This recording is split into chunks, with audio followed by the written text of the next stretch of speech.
ఓం శ్రీ మాత్రే నమః. Hi friends, అందరికి నమస్తే. ఒక్క 3 పూటలు మనం ఒక ఔషధం వాడితే ఫైల్స్ అరిశమలు అనేటి దరిదాపులు రాకుండా పోయే అవకాశము మంచి ఔషధ మూలికకు ఉంది. మరి అలాంటి ఔషధ మూలిక ఈ నీలి చెట్టు. మేము ఎప్పటి నుంచో దీన్ని ఉపయోగిస్తున్నాము. ఎందరికో ఫైల్స్ అరిశమలు అనేవి తగ్గిపోయాయి. ఆకులు అనేవి ఈ విధంగా ఉంటాయి. మా పెద్దలు ఇవి గోర్లకు పెట్టుకునేవారు, నల్లగా ఏటి. మరి ఈ యొక్క ఆకులు వచ్చేసి వెంపల చెట్టు ఆకులను పూలు ఉంటాయి, కానీ వెంపల చెట్టు కాదు. దీని కాయలు వచ్చేసి ఇంకో ఈ విధంగా గుత్తులట కాస్తాయి కాయలు అనేవి. మరి ఇది చాలా ఎత్తు పెరుగుతుంది. ఎండిన కాయలు వచ్చేసి ఈ విధంగా సన్నగా ఉంటాయి ఇట్లా.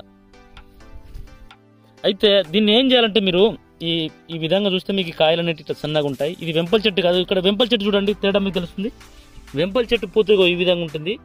దీని కాయలు వచ్చేసి ఇట్లా పలకాకారం వస్తుంది. దీని కాయలకు దాని కాయలకు కొంత తేడా ఉంటుంది. ఇక్కడ చూడండి, వెంపలాకులు వేరే, దీని పూతగా ఈ విధంగా ఉంటుంది.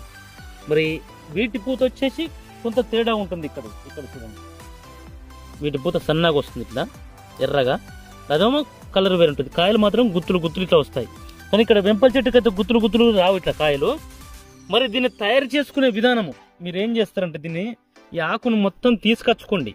మంచి లేతాకు కానీ ముదిరినాకు కానీ తీసుకొచ్చుకొని మెత్తగా నూరి ఇంత గుళికలు ఇట్లా గుట్టికలు కట్టి దాన్ని మొగదుడ్డును కన్నా బర్రె పెరుగు అంటే ఆ బర్రెకు మొగదుడ్డు అనేది పుట్టి ఉండాలి. అలాంటి పాలను తీసుకొచ్చుకొని తోడు పెట్టుకొని ఇవాళ పొద్దున ఒక ముద్ద, సాయంత్రం ఒక ముద్ద, రేపు ఒక ముద్ద, ఈ విధంగా 3 పూటలు మంచిగా కలుపుకొని తాగేసండి ఈ యొక్క ముద్దను.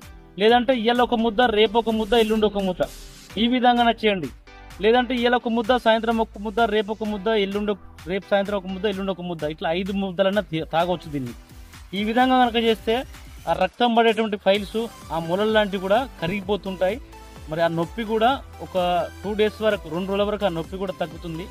మరి ఇది వెంపల చెట్టు అయితే కాదు, ఈ విధంగా మీరు గుర్తుపట్టుకోండి. ఇందులో తీగ వెంపలు కూడా ఒకటి ఉంది, ఇట్లా తెల్లగా పూత వస్తుంది. ఇట్లా భూమి పైన ఇది వాడుతుంది ఇట్లా తీగ వెంపలు అనేది. మరి ఇలాంటి మొక్కలు కూడా మీరు గుర్తుపట్టుకోండి, తీగలు ఇట్లా వస్తాయి.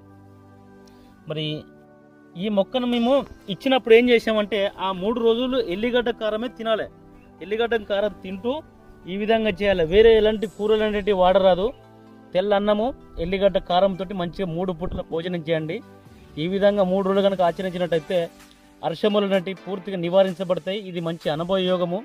పెరుగు వడని వారు మాత్రము ఈ ఔషధం పనిచేయదు. కొందరికి పెరుగు తాగితే వామిటింగ్ వస్తుంది, పెరుగు స్మెల్ వచ్చినా, పాల స్మెల్ వచ్చినా, వారికి మందు అనేది పనిచేయదు. ఇక వేరే మందు ఇవ్వాల్సి ఉంటుంది.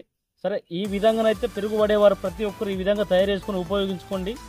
మా వీడియో మీకు నచ్చితే లైక్ చేయండి, షేర్ చేయండి, తప్పనిసరిగా సబ్స్క్రైబ్ చేసుకోండి. ఆయుర్వేదం సంజీవ్.